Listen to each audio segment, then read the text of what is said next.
Baik, Assalamualaikum warahmatullahi wabarakatuh ya, Ibu dan Bapak, salam sejahtera ya.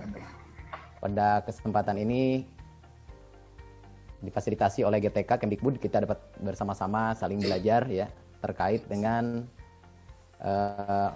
masa pandemi ini ya, di mana pembelajaran akan kita laksanakan menjadi pembelajaran jarak jauh, tetapi tidak lantas kehilangan makna dari pembelajaran ya.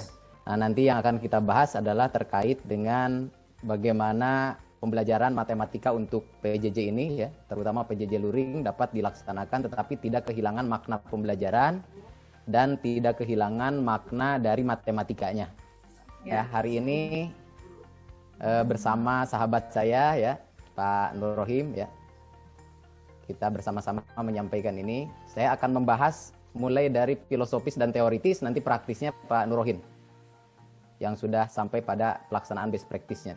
Nah, tadi sudah disampaikan oleh Bu Irna ya, terkait dengan hasil riset inovasi bahwa selama pandemik ternyata hanya 28% online, ternyata 66% di Indonesia itu di beberapa lokasi itu dilaksanakan secara offline.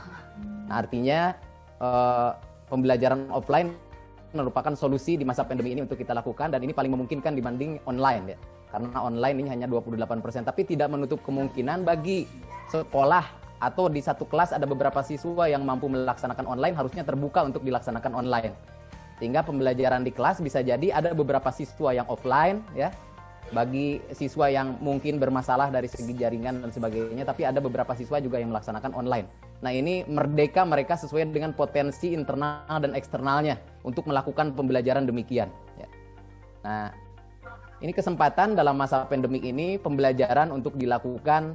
Yang pertama adalah pembelajaran tadi dimanapun harus tetap belajar siswa. Siswa sekarang mulai merasakan bahwa belajar itu penting, dan dimanapun saat kondisi apapun tetap belajar. Dan di rumah itu sangat banyak sekali sumber-sumber belajar yang bisa ditemukan ya, dibanding di sekolah ya. Karena rumah ini adalah sumber belajar yang paling dekat dengan siswa untuk dimanfaatkan. Kemudian pembelajaran akan berhasil apabila sudah terbangun setiap siswa mampu menguasai diri. Nah, ini pembelajarannya diarahkan sendiri oleh siswa. Kemudian pembelajarannya adaptif sesuai dengan kemampuan dan kebutuhan siswa. Nah, di sini ada dukungan ICT. Jangan sampai ICT menggantikan peran guru ini. Karena ICT tidak memiliki hati, sedangkan konteks pendidikan harus dengan hati ya. Dalam Al-Quran disampaikan berakal dengan hati ya. Kalau berpikir dengan otak. Nah, ICT hanya memiliki otak tapi tak memiliki hati ini. Sehingga bahaya apabila siswa dididik oleh sesuatu yang tidak punya hati, dia diciptakan tidak mampu mengendalikan diri, maka terciptalah anak-anak kita yang tidak mampu mengendalikan dirinya kalau ini dibiarkan. Nah, pilihannya adalah distance learning pada saat pandemi ini ya, di mana menjaga social distancing ya. Tetapi lantas dari semuanya itu tidak kehilangan makna. Nah, makna apa? Nah, inilah yang akan saya sampaikan terkait dengan khawatir dengan adanya PJJ ya. Alhamdulillah PJJ tidak dipermanenkan ya. Yang dipermanenkan adalah platformnya. PJJ tidak mungkin dipermanenkan karena dalam konteks pendidikan maka guru harus dekat dengan siswa, nanti akan saya sampaikan. Nah, jangan sampai dalam pembelajaran jarak jauh ini yang muncul adalah yang di bawah ini nih. Ini sangat berbahaya sekali nih. Yang muncul hanya siswa dan materi, sehingga interaksi yang terjadi hanya siswa dan materi. Yang mengajari siswa adalah materi, bahkan guru pun ada dalam materi. Siswa dibiarkan menonton TV ya, di sana tidak ada orang-orang yang mendampinginya, berarti guru ada dalam materi di sini.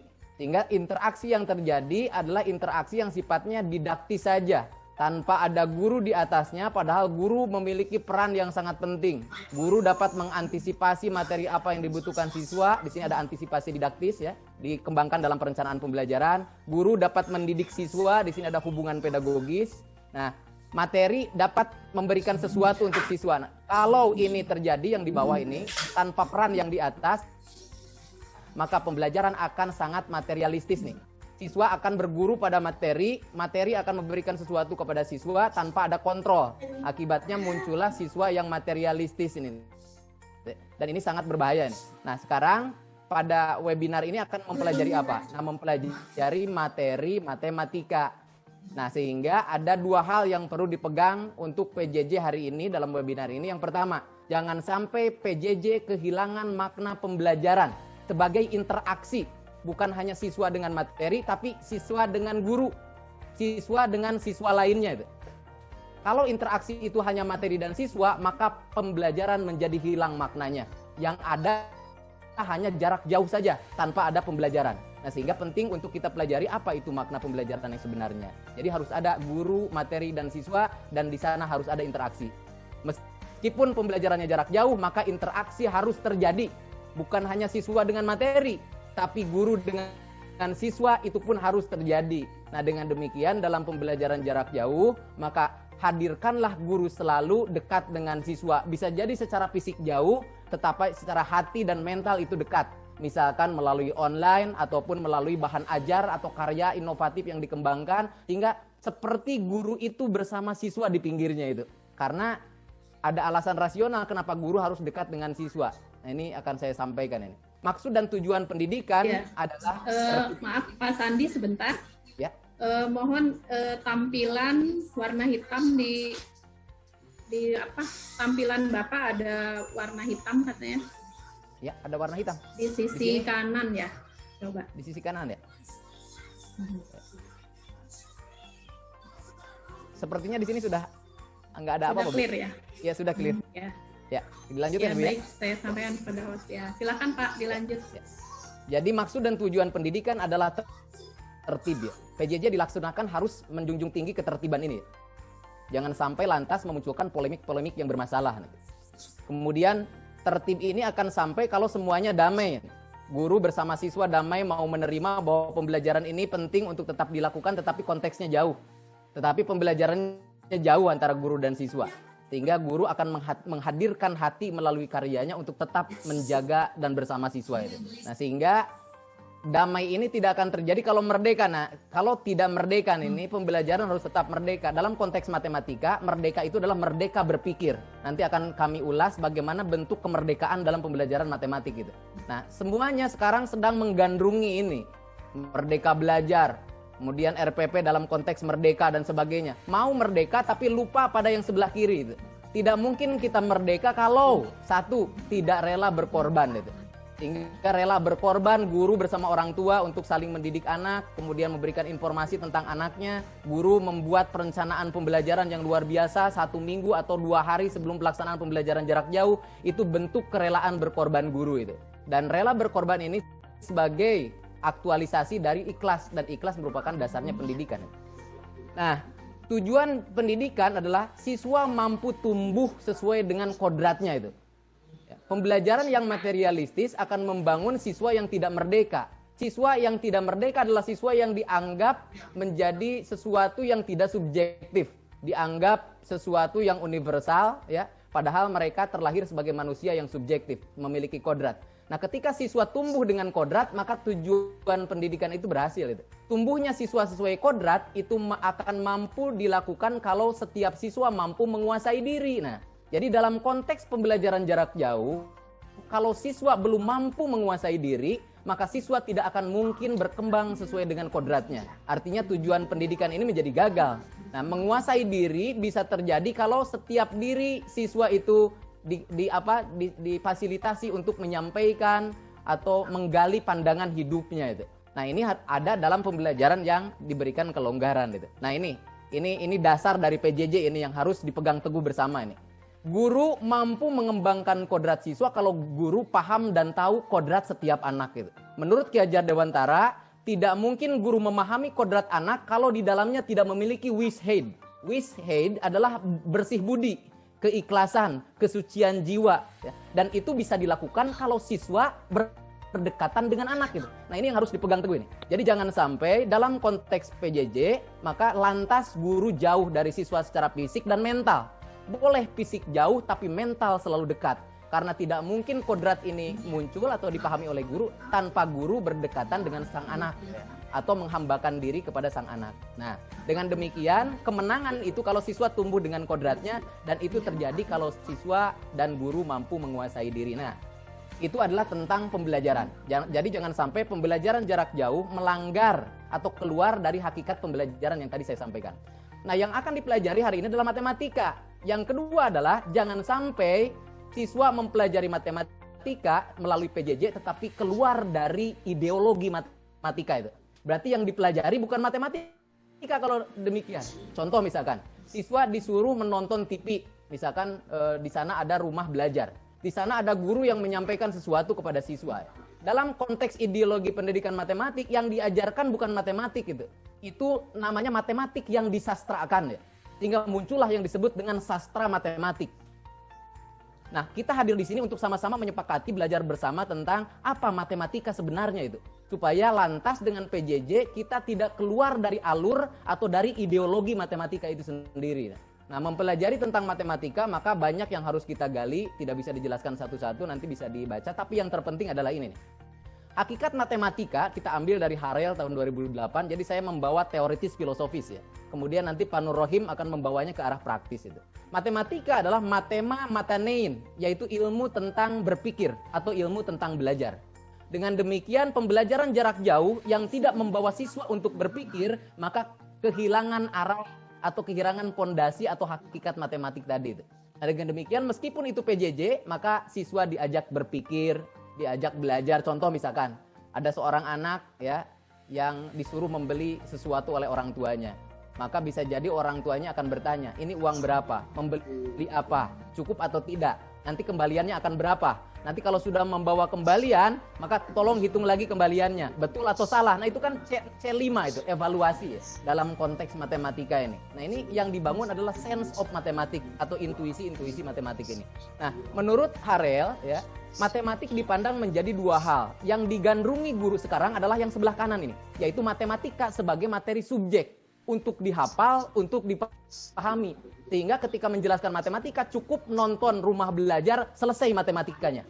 Nah yang demikian akan kehilangan matematika yang sebenarnya. Kenapa? Karena matematika hanya dipandang sebagai materi subjek yang merupakan koleksi dari simbol, konsep, teorema, relasi, operasi yang memenuhi memori otak siswa tanpa diajarkan bagaimana mencarinya itu.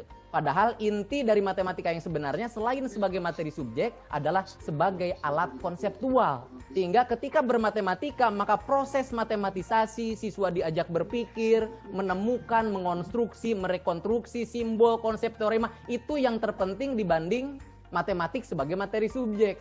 Nah dengan demikian maka Harel mengatakan bahwa hari ini matematika merupakan sesuatu konten yang sifatnya pedagogis yang dikonstruksi.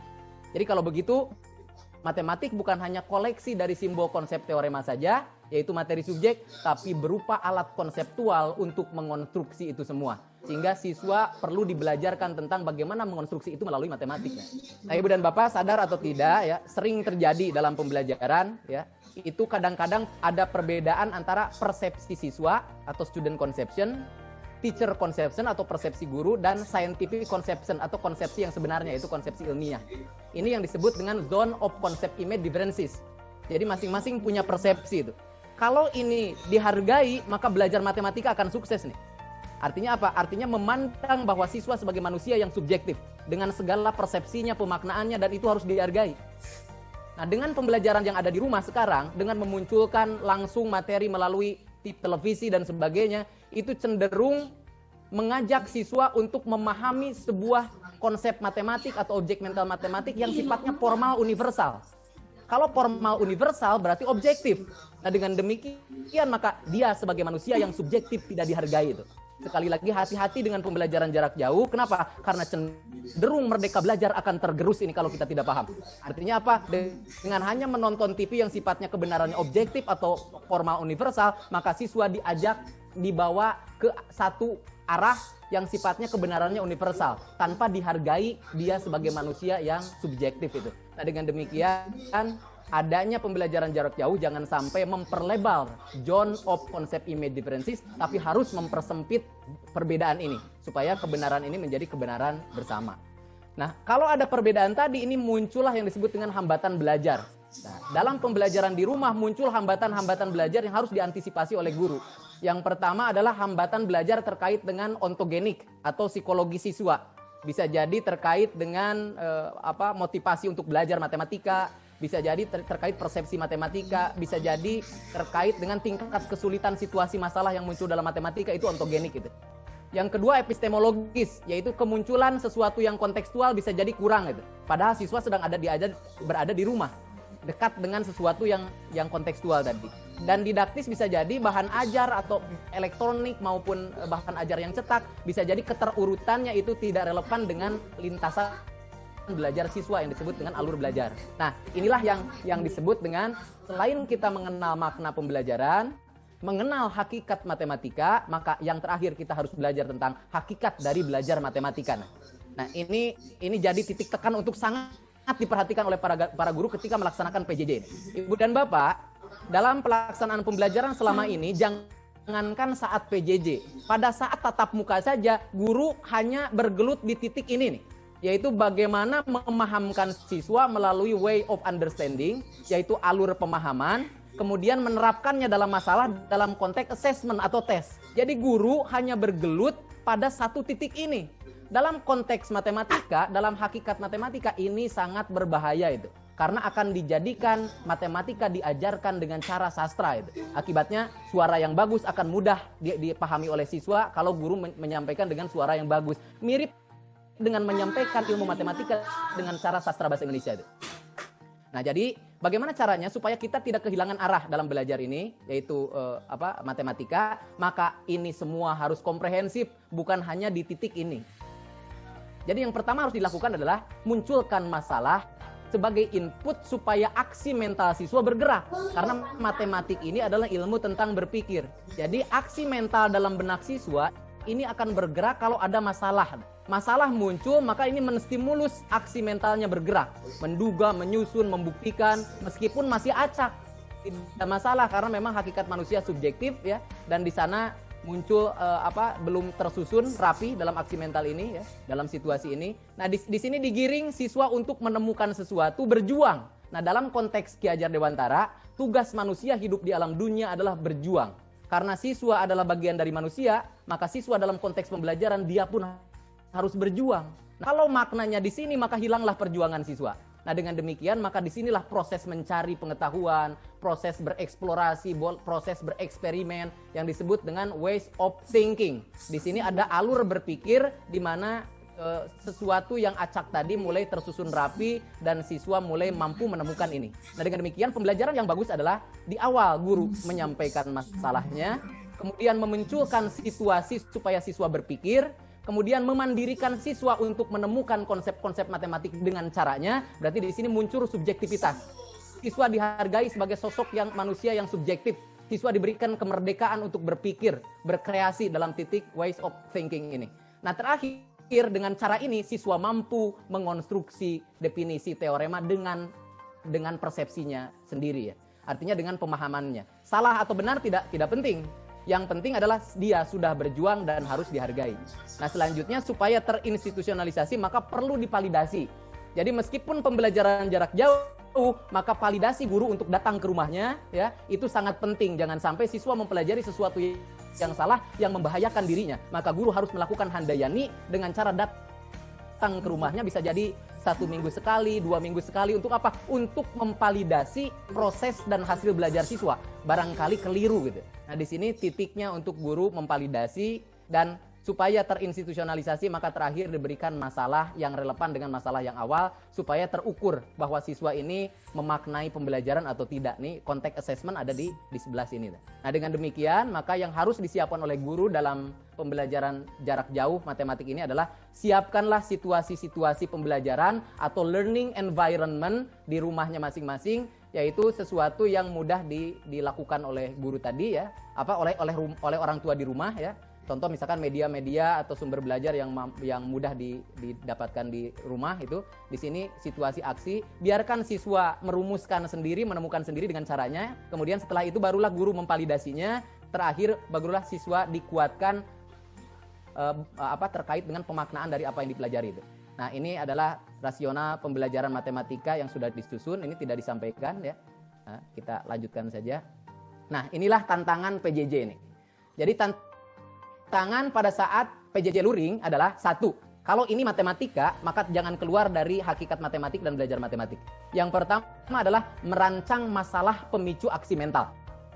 Nah, nanti contohnya akan saya sampaikan di slide di PDF ya, akan saya pecah nanti. Yang kedua, merancang prediksi ragam alur berpikir dan fasilitasinya seperti apa. Kemudian merancang alur pemahaman dan fasilitasinya, dan merancang masalah untuk keperluan assessment. Nah, itu dapat dilakukan kalau guru mampu mengantisipasi melalui RPP-nya. Ya, yang pertama adalah dalam pembelajaran jarak jauh, guru harus mengidentifikasi KD dan materi esensial. Di kelas 4, Permendikbud 37 2018, KD-nya ada sekitar 24 KD. Kalau pembelajarannya tidak sesuai dengan standar proses, maka akan berdampak pada standar isi pun tidak perlu sesuai. Sehingga dengan demikian, maka orientasi terhadap penguasaan KD pada ranah kognitif menjadi tidak terlalu penting pada saat PJJ ini. Dengan demikian, maka guru harus mengidentifikasi KD dan materi mana yang penting untuk hidup siswa. 1, penting untuk hidup siswa. 2, akan mudah diajarkan di rumah. Yang ketiga, merupakan pengetahuan prerequisite atau prasyarat pada pengetahuan atau KD berikutnya. Nah, ini harus diidentifikasi oleh guru. Sehingga muncullah yang disebut dalam PJJ ini adalah skala prioritas. Tidak perlu semua materi disampaikan, tapi guru harus memiliki skala prioritas mana KD dan materi esensial yang harus dipelajari oleh siswa di rumahnya itu, difasilitasi oleh guru. Nah, dengan demikian maka tugas guru adalah merancang masalah dan situasi atau learning environment supaya interaksi tetap terjadi dan siswa tidak kehilangan makna belajar atau pembelajaran. Merancang prediksi-prediksi siswa akan melakukan apa, kemudian mengembangkan bahan ajar untuk pembelajaran di rumah ya. Kemudian ingat, guru pun harus datang ke rumah berkeliling. Bisa jadi membentuk kelompok-kelompok kecil ya, tidak usah langsung ke setiap rumah, itu akan repot, tapi akan berkunjung ke satu daerah dan di sana dibentuk kelompok-kelompok kecil untuk saling memvalidasi hasil belajarnya. Guru memvalidasi, teman-temannya memvalidasi. Nah, di sini akan muncul intersubjektivitas supaya siswa menghargainya. Dalam teori Husserl ya, Husserl itu mengatakan bahwa dalam diri saya, dalam diri aku ada orang lain. Artinya apa? Artinya ketika kita belajar, maka tidak bisa belajar sendiri. Harus apa? Harus ada orang lain yang memvalidasi dan menggoyahkan persepsi kita.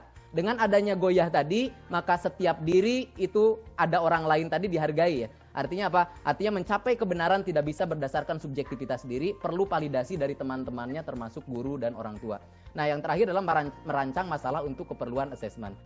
Nah, Ibu dan Bapak, yang saya buat adalah salah satu contoh kalau belajar matematika itu di PJJ tidak lepas dari yang disebut dengan pembelajaran atau tidak lepas dari hakikat matematikanya. Baik Ibu dan Bapak, inilah langkah-langkah yang lebih mudah dipahami dari apa yang saya sampaikan yang sifatnya tadi lebih pada teoritis ya, konseptual.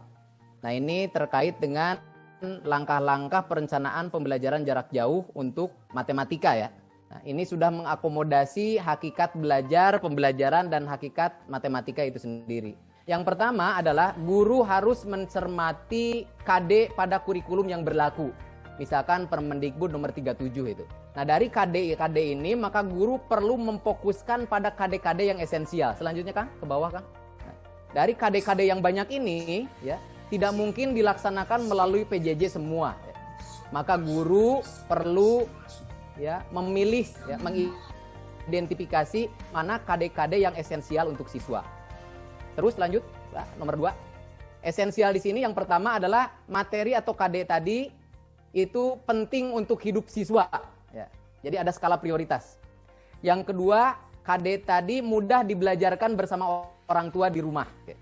Kemudian yang ketiga, KD tadi merupakan KD prasyarat atau materi prasyarat pembelajaran berikutnya. Nah, ini yang harus dipegang benar-benar ini. Lanjut, Kang.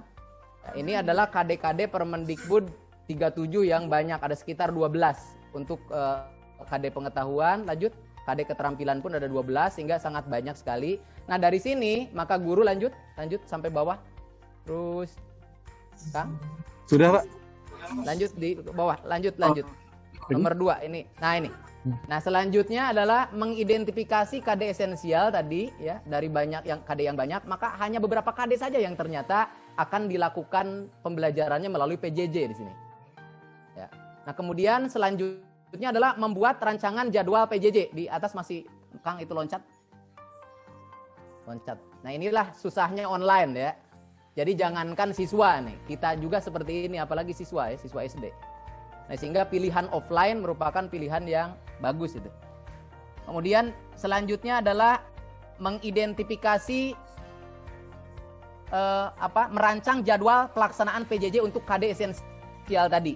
Jadi dari KD yang banyak ada beberapa KD esensial. Ternyata lanjut.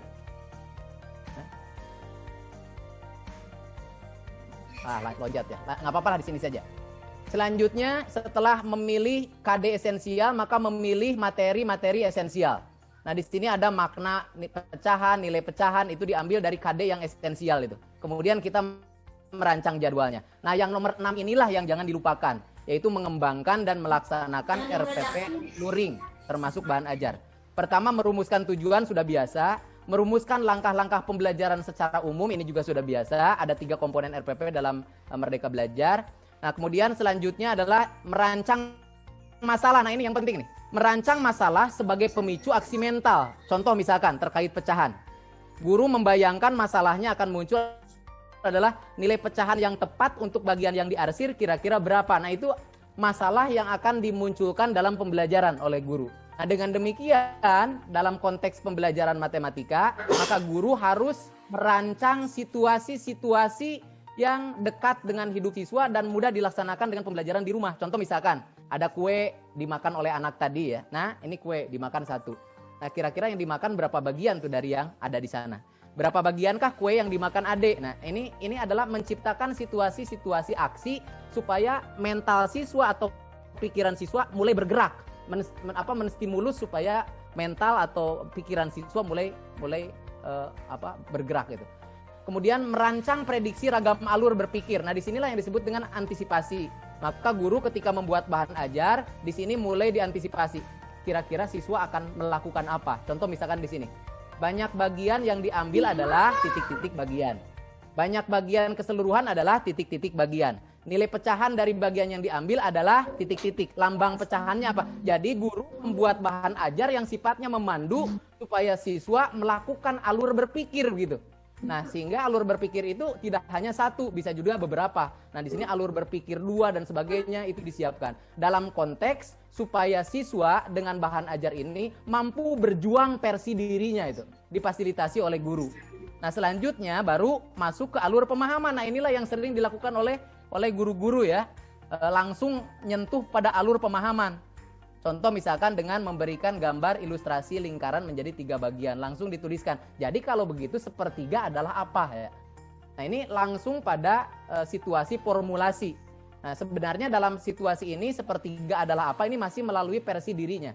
Jadi setiap siswa diberikan kesempatan untuk membangun konsep sendiri. Lanjut Kang. Lanjut Kang. Lanjut.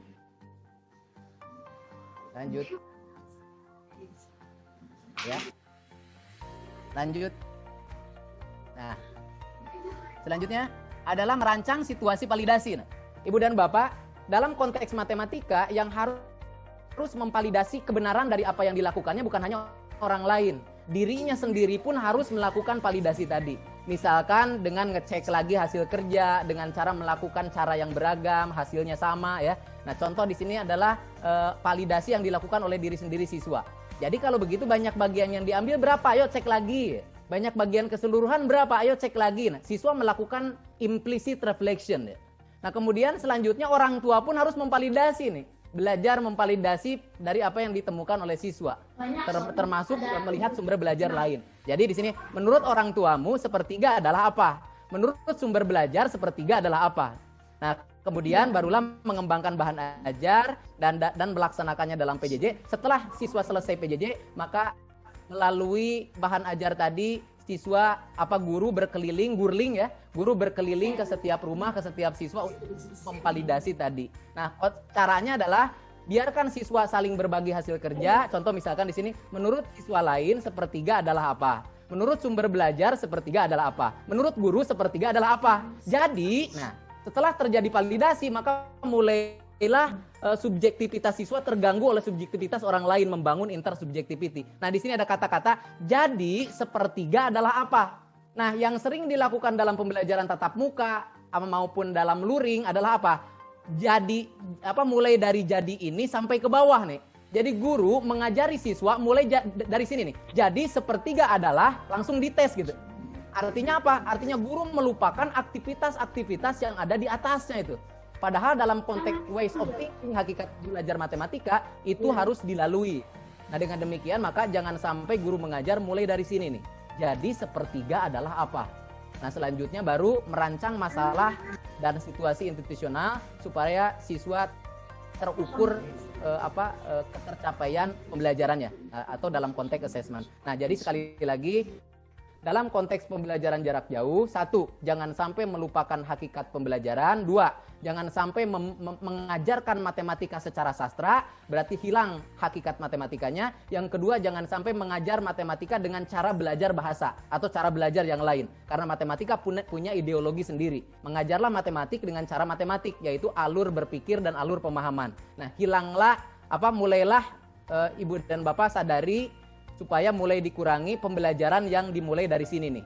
Jadi sepertiga adalah, nah itu, kemudian dites. Nah, yang seperti ini hanya satu titik dalam cara belajar matematik, yaitu ways of understanding. Padahal matematisasi atau belajar matematika adalah belajar yang ada di atasnya ini yang banyak, yang sering dilupakan oleh para guru. Jadi sekali lagi belajarlah matematika ini dengan hakikatnya. Jadi jangan sampai keluar dari hakikat matematik.